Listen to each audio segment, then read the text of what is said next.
Welcome back to the podcast. I'm going to be sharing with you how I owned 3 gyms at the age of 22 and why I've sold all of them as well. And all the mistakes, all the lessons, or the main ones anyways. I'll speak to you for hours and hours about all of them, but the story in general, how it happened, and a couple of the really key takeaways from me, so you don't have to make the same mistakes, but you can learn the lessons through my mistakes. So you can get the lesson without the battle scar. So with that being said, guys, if you could subscribe, like, drop a comment below, it truly helps out with the channel. Helps me grow more, and that means I'll bring on bigger guests as well. So if you could take 2 seconds of your day, that would be fantastic. I appreciate you.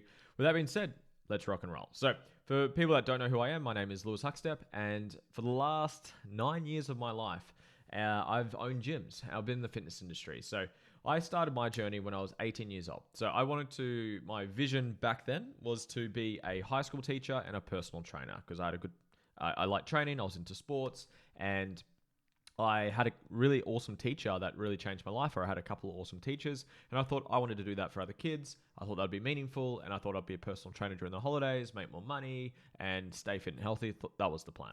So I decided to start to get into the industry. So I went and applied at all of these gyms. I went at F45, Snap Fitness, Globe Fitness, World Gym, Anytime Fitness, I think about 6 or 7 gyms. And they all said no. Some of them didn't even respond to me. I had one trial at one gym, went down for a trial, and they all said no. And a lot of them said, you need experience. And I was kind of like, well, how the fuck do you get experience if you're not going to take me on? So I actually gave up. I said, screw it. I'm not going to worry about it for now. I'll focus on my schoolwork because I was still at school at the time. And then a friend of mine got a job in the gym, and my ego was like, well, if she can get a job, because I thought I was better, and I actually got voted the best in the grade for fitness. So we did our Cert 3 and 4 as a subject at my school, and I got the award for like the best in the grade for that subject. And I was like, if this person can get a job at a gym, I can do it too. So I jumped back on the horse, and I remember I jumped on Gumtree. So if people don't understand the app Gumtree, it's kind of like when people like sell like their furnitures and their old stuff. It's like kind of like a Facebook marketplace to a degree. So I jumped on there, and I don't know why I just jumped on there. And I jumped on, I looked for a job, and it came up with this place called PLC. And I called the guy up, and his name is Scott. And I said, hey, Scott, my name's Lewis. I'm not looking for any money. I just want to come down and work for free and get some work experience. Is that okay? And he said, absolutely, come on down. Anyways, I went on down, and I was this scruffy kid. I was like, my hair was always messy. I was always wearing like really dirty clothes. I'd live in football shorts and thongs. And I met this guy, and he was driving a very nice Audi, and he was a relatively young dude. He would have been 26 at the time, so how old I am now. And like living a really beautiful like life. He was looking after his parents, and he lived in a beautiful apartment. And like he was just had this energy about him. I was like, this guy's interesting. Like he speaks well, he's positive, he's motivated, he's got goals, he's obviously doing well financially. And I never really had a mentor back then. Well, not like consciously anyways. And it just really stood out to me. I'm like, holy shit, like this guy's someone that I would love to learn from. And anyways, I worked for free, and the cheeky man, Scotty, he actually charged me a gym membership. So I paid a gym membership to work at this gym. And I wasn't just doing a couple of hours here and there. I was still at school at the time. So I'd finish school, and I'd come down before school and after school. And as soon as I graduated school, I was like there every single day, like Monday to Sunday. And I was just doing so much work, and I was paying for a job. And one of the lessons I want to highlight here is when you first get started in business and in life, we have a very entitlement culture, us younger people, or depending how old you are when you're watching this. I'm 26 now, and I was 18 back then. And a lot of people are very entitled because you'll see like a lot of people online, like these online millionaires who are 15 years old and they're making all this money, drop shipping shit and doing all this stuff. And it's like, it's a very like microwave mindset where it's like you want things instantly. Where in reality, and I believe I got this from my dad around just hard work and staying consistent. And whenever you start a business or whenever you start your journey, you have one or two things. You have time or you have money. And you also experience it going there as well.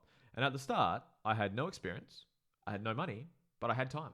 So I traded my time for experience, not so much money and cash, but like a lot of skills, which I could then transfer into cash. But some people and I literally had some people in my family and friends like, what the fuck are you doing? You're working for free. You're paying for a job. You could make X, Y, Z, blah, blah, blah. But I was captivated by Scott, like Scott's lifestyle, his goals. He was inspiring to me. He was doing this self-development stuff. And it's like, I knew intuitively it's where I wanted to go. So I'm not saying just always listen to your intuition, but often your intuition knows. But I just really want to underline for some people is if you don't have what it is that you want, it's because you're not worthy of it and you don't have the skills or the resources to have it. So if you don't have the skills or the resources, chances are you probably got the time. And some people are like, oh, I'm not going to go work for free because I'm such a special snowflake and I'm so amazing and I'm going to get paid my worth. If there's a famous story, I will butcher the names, but Warren Buffett, I think it was Benjamin Graham, I believe that's the story. And Warren Buffett, a mentor of his was just the name's blanking me right now, Benjamin Graham. And he went up and he offered to work for Benjamin for free.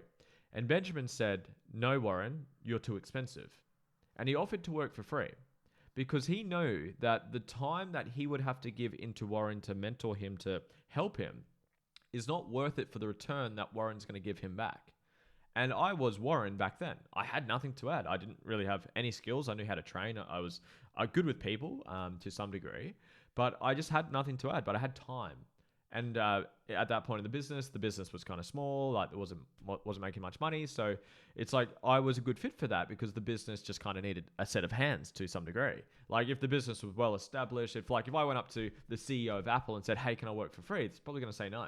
Because it's like my time is not really adding too much to the business. It's like he can pay for that. He doesn't need that.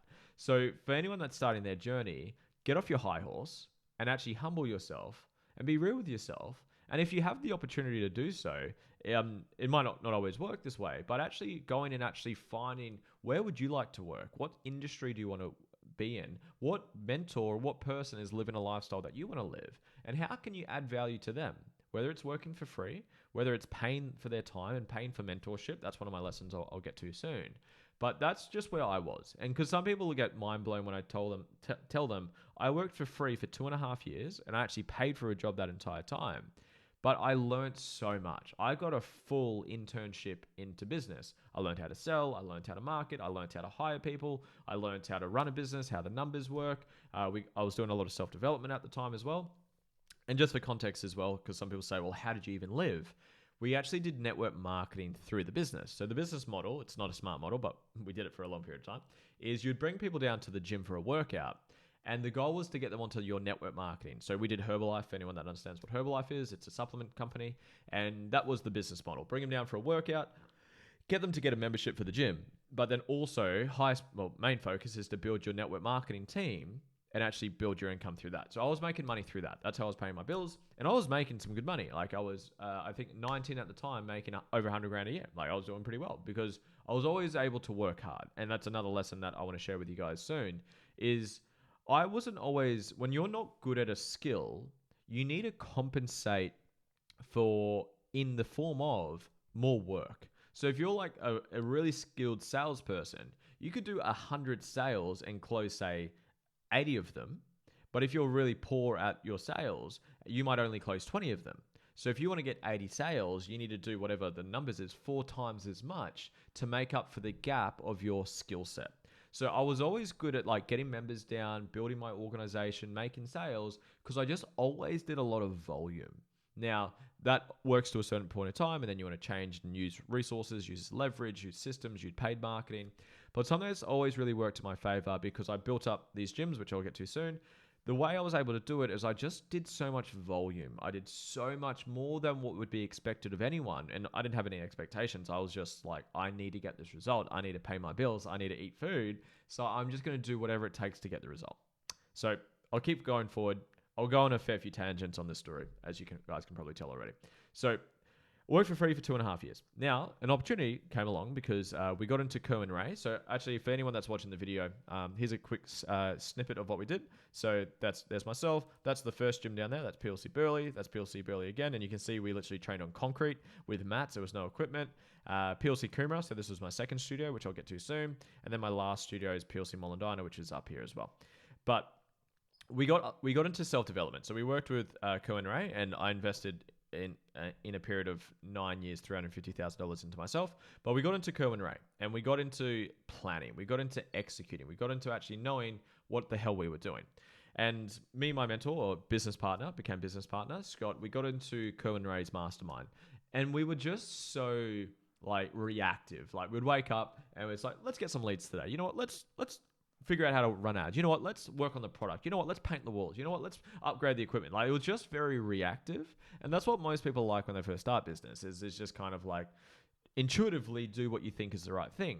The squeaky wheel gets the grease. But the challenge with that mentality is the squeaky wheel might not be the most urgent thing to work on. It might just be a squeaky wheel. What if your engine is about to fucking blow up? You want to work on that, right? Because the squeaky wheel, it doesn't need the highest priority energy and attention right now. It's more important to go work on the engine. So we went through Kerwin Ray. We did planning. We did leadership. We did sales, marketing, structure, and XYZ.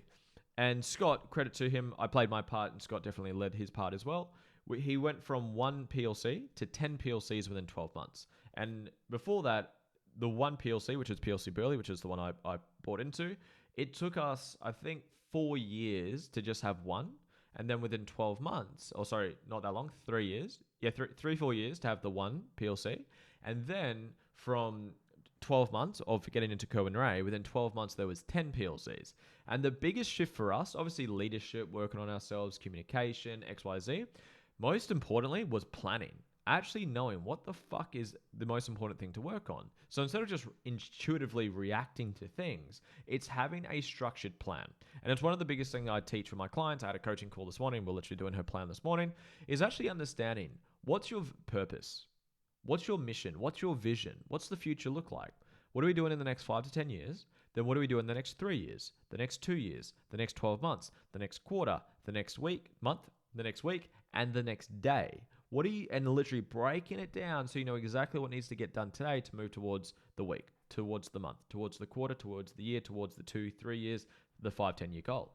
And just doing that completely shifted everything for me. So, and for us as well. So planning in structure equals discipline. So underline that, really listen to what I just said. Structure equals discipline. A lot of people don't like structure because they think it's taken away freedom. By having structure and having discipline, it gives you freedom, and you need that. Wherever you want more success in your life, put more structure and discipline into it. So anyways, let's keep going with the story. So I've purchased PLC Burley, half of PLC Burley, and this is when my problems in growth really started to kick in. I was a very yes person, a yes man, people pleaser, didn't think things through, and had very low self-worth and low boundaries for myself. And then I purchased this gym, and Scott, my business partner, said, "Hey man, let's do a second one." I was like, that sounds great. Didn't think too much about it. It wasn't like, oh, well, hang on, what's the financial position of this business? Have I got the right team? Have I got the right systems, right leadership, the right whatever? I was just like, yeah, why not? Let's do it. Literally the next day, I'm on realestate.com looking for studios to open up and to do that. And anyways, I literally had a beautiful partner that I worked with, a business partner that I worked with, Rachel, who I'm very grateful for you, Rach, if you're watching this. Me and her worked really, really well together. And it was, honestly, if it wasn't for her and the role she played, the business would have crumbled because it was literally like a foundation of sand. And anyways, I jumped in, we started to get ready to open up the second one. And I did really well because I was doing a lot of volume. I talked to a lot of people. I DM'd a lot of people. I did a lot of offers. And we opened up the second studio. And I remember I got the keys to that gym on the day of my 21st birthday, the 2nd of April, whatever year it was, 2020, or no, it's not, 2018, 2019. How old am I? So my 21st birthday. I got the keys for that on my 21st birthday. And then I built that up. It took me 12 months. I got up to 200 members. While still juggling PLC Burley. So I had these two businesses and they were still on sand. I was learning a lot about systems, about leadership, about structure and XYZ, but it was built on sand. And this whole time, because we took in bad habits of network marketing, like we weren't paying people properly. Like we were doing like kind of little commissions here and there, XYZ, but no like full-time salaries. So it was very hard to recruit people, good talent, to get them to buy into the culture, the vision, the values, but then also get them to sell network marketing. It was quite a hard pitch. So the network marketing started to just fizzle out of the business over time. There was no like official decision. It just started to fizzle out. But this whole time I'm just hustling. I'm literally living off. I had some screenshots that I found a couple of months ago. I was living off between 3.5 to 5.5 hours of sleep Monday to Sunday. And that's not an exaggeration because I found the screenshots. I put it up and I put it on my story to show people how hard I worked, obviously. Sleep when you're dead was a quote that I had for myself, which was silly to have back then. So, anyways, opened up PLC Coomera, got it to 200 members within 12 months, was juggling PLC Burley. We always sat around the 200 member mark. And then started to learn about hiring and scaling and removed myself from the business from working with Kerr and Ray. Worked really hard and I was able to scale myself out of the business. So I had two businesses now running and they were just kind of breaking even, making a little bit of money. Nothing crazy, like maybe $1,000, $2,000, $3,000 in profit a week. Nothing crazy. And then me being the yes man, the naive person that I am, a business partner came along and said, "Hey man, like I'm opening up another one. Do you want to buy into this gym?" And I said, "You know what? Yeah, I'll buy in. I don't have to be a director. I'll just buy some shares, whatever." And anyways, this business was not doing great. It was struggling. And then I went on a ski trip with a couple of friends. And I don't recommend doing this, what I'm about to tell you guys. This is a silly story, silly decision. We were literally in Queenstown. We were on a ski trip and we were smoking marijuana. We were having weed and chilling out and we're playing Monopoly. So we're playing Monopoly while high and again, not the best state to be making tactical business decisions. And this person who had opened up the studio, it was not doing great. It was struggling. It was losing a lot of money. And he said to me, "Hey man, look, I've got other priorities. I don't want to build this gym up. I can't be fucked. I got other things on. I'll give you the rest of my shares if you go build it up." And I owned 25% of the business at the time, and he was going to give me pretty much the rest of the shares to go build it up. And I was like, literally while high, playing Monopoly, without looking at any numbers, without looking at my plan, without looking at considering my other businesses, without doing any of that. I was like, yeah, why not? Let's do it. I've done it twice before. I'll do it again. And anyways, I fly back from New Zealand. And I'm driving towards a friend of mine picked me up from the airport. And she was one of the trainers at the gyms. And she told me on the drive back, she's like, "Hey, look, I've kind of heard some rumors about the manager at the studio. And apparently he's sleeping with some of the clients." I'm like, "Oh, shit, that's not good." So I got back to the studio, literally first day. So I've just said yes to buying this business or running this business, not knowing about the numbers, not knowing how much money it's losing, not knowing about the condition of it.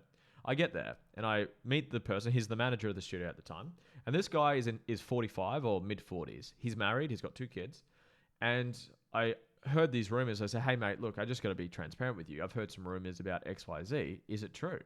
And credit to him. He faced the music and he admitted to me what was going on. He was having an affair with an 18-year-old client at the gym. So I was like, holy shit, fuck. Like, man, I have to fire you. Like, you're like, sorry, man, but we can't have that. So I let go of this dude, fired him, and he did it well and he handled it well. And then that client obviously left as well. And then I met the other trainers, and the other trainers were not the best trainers, and because the business was not great. And they're like, "Oh yeah, we're leaving in about a month's time." So the two trainers were leaving. And then I was like, "Okay, well, how many members are here?" I didn't know how many members are in this gym because I didn't check. I was just, "Oh yeah, why not? Let's do it." And I check it out, and this business has 20 members. So doing the maths on that, 20 members times, it was about $50 a week for the membership. It's about $1,000 or $2,000, whatever it is. Like, not a lot of money. So this business that I'd purchased and said yes to, within a month of me being there, had no team members, had about 20 members. It was losing between $3,000 to $4,000 of cash per week. And because my boundaries were so shit and my self-worth was so low, I couldn't even muster the courage to say, "Hey man, I don't want to do this deal. This deal's fucked. I don't want to do this." I couldn't even do that because I'd said yes and I was like, "Oh, well, I said yes. I have to make it happen." While doing this, I was still running sessions at like the other studios. A lot of the days I would wake up at whatever, 3:30, 4 a.m. to go run classes at one gym, then do admin, sales, marketing, lead gen, whatever, planning, etc., leadership, and then run classes at another studio in the nighttime to keep these things fucking running, while then packing up, finishing. For anyone that's been a PT, you know the schedule, what the schedule can be like. And it was just crazy. It was nuts. And I went through that for about 6-12 months, and I hit a breaking point. Where it was too much. It was too stressful. My mental health was fucked. I was super stressed. I was super burnt out. I was so unfulfilled because I just like built myself a hamster wheel. And for any business owners or people that get into business, a lot of people get into business to make more money and to have more freedom. And most people, I always ask, "How's that doing? How are you going with that?" Most people are making less money then they could be at a job, and they've got no fucking time. They're working 24/7, 365, and with none of the benefits and like taking all the risk. So I'd built myself like a hamster wheel, like a treadmill that just got faster and faster, and I had to run faster and faster to stay on the treadmill. And anyways, we decided that we were going to sell one of them. So I decided with my business partner at the second studio, so PLC Kumara, I decided that I was going to sell that.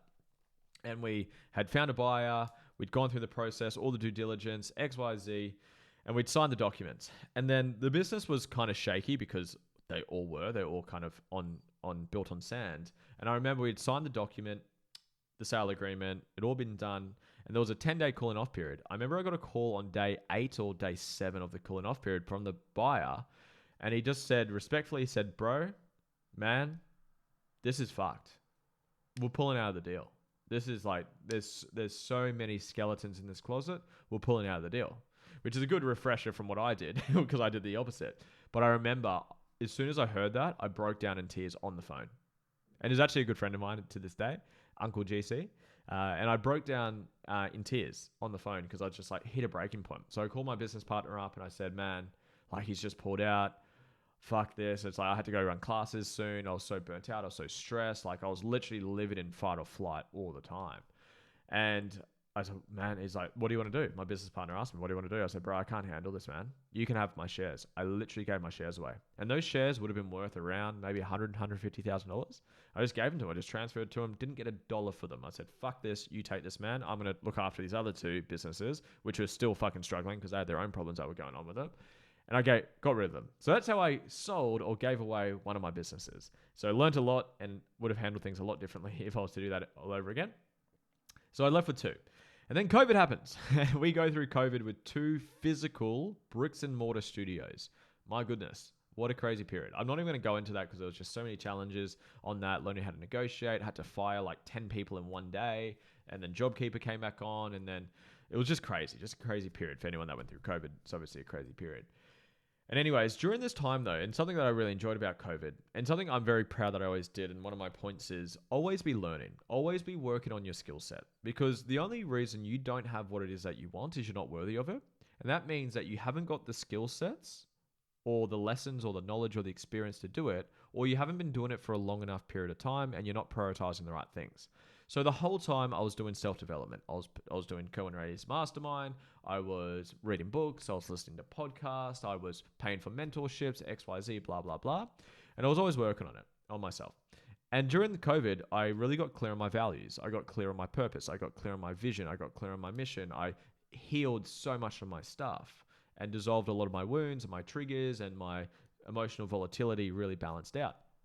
And I got clear on my vision. And I had an ego goal of opening 50 gyms at one point. And that was just the ego to show how fucking great I am, to compensate for me not feeling like I was enough. And once I got clear on my vision wasn't that. And my vision was to do something else. My vision was to actually coach people. And I was coaching people through the gyms, but coach people the way that I do now. Mentally, emotionally, spiritually, find your purpose, heal from your past, heal through your triggers, build a thriving business, build a life on your terms, live a life that you love, have a beautiful relationship, look after your wealth, master your health, master your wealth, master your spirituality. And the gyms were not the right vehicle for me. And I just came to this sort of fork in the road decision, which we all have throughout our lives. And it was whether to sort of grit my teeth and just keep doing the gyms and scale myself out of them again, because obviously COVID was a big sort of like reset for a lot of people. Or was it, you know what? Why don't we actually follow my true vision? Why don't I actually follow my true purpose? And my ego was really battling with this because I'd gone from nothing to 1 gym to 2 gyms to 3 times gym owner at 22 years old. And my ego was so addicted to that. And it hurt the ego to actually admit, like, you know what? It's time to actually move on. It's time to actually change. And for anyone that's watching the video, this is a screenshot of a video, but this was on my 25th birthday. So I was at PLC Burley, so that's my second one, so you can see the gym in the background, and I broke down in tears. So I had sold the third one, or gotten rid of the third one at that time, and it was on my 25th birthday, and I'd just come to the decision that I'm going to sell the second one, because I had a business partner, Rachel, at that time, and she wanted to get out of the franchise. This whole time as well, the franchise company of PLC was starting to like shake a lot. Like there was a lot of franchise partners leaving, people were trying to sue the company was starting to go bankrupt. So it was a lot of shit happening. There was a lot of things happening, and I had the opportunity of potentially taking Rachel's part of the business and building the business back up and doing my thing, or was it to sell it back to the franchise, which we did. So sold it for not a ton of money, like 40 grand, like not worth what it was worth, but I just wanted to get out of it. So sold that for 40 grand, and then I had my one studio, PLC Mall and Diner, which is the one that I've just recently sold, and I made the decision back. I skipped a point here. I made a decision that I'm going to do whatever the fuck it takes to build a life that I love. Not someone else's goals, not out of ego, out of what the fuck actually lights me up. And that's one of my bigger lessons that I've written down here is know exactly what you want. Know authentically what you want. And how do you do that? What are your values? I have a free training on that. If you listen to my podcast, episode 200, go to YouTube, Lewis Huckstep 200 or values, and it's a free value determination training. So go do that. So I got clear on my values. I got clear on my purpose. I got clear on my mission. I got clear on my vision. And I made the decision that I will get to a point where I get to live my vision and live my purpose and do what I love every single day. And that meant selling the second business, the second gym. And that meant to remove myself from the third business. So I got there. So I sold the second one for not a ton of cash, but a little bit of cash. And then I had my third one. And then I removed myself from it. And I was completely out of all the day-to-day operations. I had one meeting a week, which was a 1 hour meeting a week with the management team of the business. And I had a business that was making or profiting $1,000 to $3,000 towards the end when I sold it, more so $2,000 to $3,000 per week. So I was making $2,000 to $3,000 per week, and I did 1 hour work per week. And I had all the time and space and resources, not all the resources, because that's not a huge amount of money in the scheme of things, but it was enough to give me the time, the space, the presence, the energy to go all in what I fucking love, which is doing what I do. So my purpose is to heal and expand consciousness. My mission is to coach 1 million people to live a life that inspires them. And I've got my values, I've got my vision, and it's like I knew what it is that I wanted to do. And I was just so fucking focused and relentless on getting there. And then it came to the decision of, okay, it's that I had a team member, Mason, really great friend of mine. Mace, you suck if you're watching this. And I knew his goals were to own the business. He wanted to own the gym. And I had that decision, like, could I sell a piece of it to him? Could I just say no to it? Hey, look, I want to keep this. And if you leave, I'll just hire someone else, which would then require more time of me to come back in and hire someone else to replace him. And the answer was just like, you know what? Like, this isn't worth it to me. Like, I'm okay selling this last one. I know I've just spent this 9-year period building and selling them for not what they're worth, but I've actually built a profitable business. I could actually sell this for actually not a sizable, but a decent amount of money, something with what it's actually worth. Because something I learned when it comes to sales, selling anything, never go into a deal that you're willing to walk away from. So when I first started, I took any deal because I was just getting started. I didn't have much context on anything, but I now go into any deal that I'm totally okay walking away from, where I'm detached from it. I'm okay not being desperate or being attached to whatever the deal is. I do it if it makes sense for my vision, for my purpose, and for where I'm going, which is my mission. So yeah, it came to the point where it's like, hey, look, do I just keep him on, maybe give him some extra salary, maybe sell him a bit of the business and then stay on board, sell him most of the business, keep a little bit. That was actually something we did discuss, but he actually decided that he wanted to own the whole thing, which was really cool. And I decided to sell that, and I sold that about a month ago. So it's December 20th, 2023. I sold it November 18th. So about a month ago, I sold that to him. I'm really grateful for that journey. Thank you, Mace, for playing your part. And for everyone along that journey, thank you. From Chev to Sav to Mace to Brittany to Jess to Scott to Guy to everyone that played their part. I'm really, really grateful for that. And that's essentially how I sold my 3 gyms. So that's been my journey. There's obviously a lot of problems in there. There were lawsuits in there. There were legal challenges. There were employment challenges. There were work cover challenges. There were leadership challenges. There were cultural challenges. There was learning how to sell, learning how to market, learning how to scale. Like, there was so many fucking challenges within there. But that's kind of the bulk of it. So I've got a list of a couple of things that I wanted to share. My biggest takeaways, I've shared a couple of lessons as we've gone through here, but here's my biggest ones. Number 1, get fucking started. Because I'm going to give you a paradox for point 2, but you got to get started. So many people procrastinate on I need to know my purpose before I get started.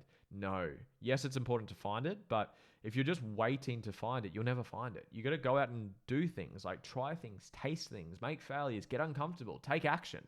So get started. So whatever you want to do, whether it's the podcast or the business or asking someone out on a date or whatever it is, just get fucking started. Like, life is so fucking short. You're going to blink your eyes and you're going to be 10 years older. And if you haven't started yet, you're just 10 years behind now. Like, you've got whatever, 80 to 100 years, maybe 70 years, depending how long you live for. Like, take the absolute fucking most. Get started. Don't care about people's fucking opinions. If you do, you've just got some shit you haven't healed through. So do some inner healing work, which I'll get to soon. Number 1, get started. Number 2 is get clear on what it is that you want. Because once you get started, you're at least trialing things. You're like, you know what? Is this truly what I want? Is this actually what inspires me? And you might not know because you're still working on you. You're still figuring out your purpose, your values. Maybe you want to come work with me and I can help you do that. That's what I do for people. So get clear on what it is that you truly, authentically want. Not out of ego. Not to impress others. Not to put it on your fucking Instagram bio. Not to tell people what you do at a fucking dinner party. Like, do authentically what the fuck it is that you want, or get clear on what it is that you want. So that's my second point. So know your purpose, know your values, know your vision. Go do that free training on my podcast that I said to help you with that. The third lesson I have is, I'll change the order, but once you have made a decision, you've got to commit to it. You want to find the balance, like I said, of okay, well, what do I truly want, and then fucking commit to it. If you want to be successful in anything, think in decades. How many decades of my life will it take for me to get to where I want to get to? That's the ways of thinking that you want to have. Not, hey, how do I make $1 million as soon as and fast as I can? Because that way of thinking is not going to probably get you to do what you love, and it's just not the right energy you want to do going into business. What would you be fucking fulfilled and happy doing for a very, very extended period of time? I don't see myself ever stopping this coaching. I really don't. I'm writing books, I'm doing programs, I'm doing this podcast. Like, I love what it is that I do. I really can't see myself stopping unless something insane happens and something breaks through with me or whatever it is. I just really don't see myself stopping. And that's why I'm so consistent with it, because I fucking love it. The need for motivation is a symptom of an uninspired goal. So that's why knowing your values, knowing your purpose, knowing your vision, and then planning accordingly, it makes things so much frictionless. It flows. It's inspiring. You enjoy it. So that's why I say that. Another lesson I have is really around self-worth and really knowing what it is that what comes back to knowing what you want, but having self-worth and boundaries where you don't allow people to project their shit onto you, where you can actually say no to opportunities. Alex Hormozi talks about the lady in the red dress a lot. So when you get more successful, the lady in the red dress, which is an opportunity, which is a shiny object, the lady in the red dress gets hotter and hotter and hotter and hotter and sexier and more appealing to you. It's about having that discipline of actually knowing what it is that you want, having the self-worth to say no to things, and stay consistent for a very, very, very extended period of time. And then my last step is to work on yourself, to do self-development. If I did not do the self-development that I was doing that time, all of my business would have crashed and burned. I'd probably be in a lot of fucking debt. I'd probably be working a job back now, and nothing wrong with working a job at all. But for people that want to have freedom and impact and fulfill their purpose, you're probably going to do your own thing. So make sure that you're constantly investing into yourself. I'm always either signed up for courses, doing courses, listening to podcasts. I do that every single day, reading books, working with mentors, just constantly filling the gaps within yourself. So if you don't know how to sell, go learn how to sell. If you don't know what you love and you get triggered a lot and you don't know what the fuck to do with your life, come to me. If you want to heal, come to me. If you want to master your relationship and business, come to me. If you want to, they're the main things that I help people with. But always, always, always be investing into yourself. So self-development, growth, books, podcasts like what you're doing right now, always be working on yourself, because the greatest asset you'll ever have is you. All your businesses could crash and burn. All the assets you've got could get stolen. It could go bankrupt. You could go through, a bank could go under. Just crazy shit happens, right? So the only thing that people cannot strip you of is your skill set, is your knowledge, is your mindset, is your energy. So make sure always, always, always invest into yourself. And that's my story. I hope you guys enjoyed this. There's so many other things I could have gone into. If you've got any questions, if anything you want me to go into other videos, comment it down below. For anyone that was a part of the gym chapter of my life, thank you. Thank you, thank you. For anyone that I hurt during that period because of my poor leadership, and there was a lot of people that I did with that, I am sorry. It was my evolution and who I am, and I want to thank you as well for allowing me to make mistakes on you and for you and for me. And yeah, I hope you are well, and I hope I haven't burnt you too much and I haven't hurt you too much. And I really look forward to pursuing this chapter for the decades to come. If anyone's interested in working with me, go to the link below. Go to my website, lewishuckstep.com. You can check out my services and what I do. And I appreciate you guys for consuming this podcast. I enjoyed this story. Thank you guys. I'll speak to you soon.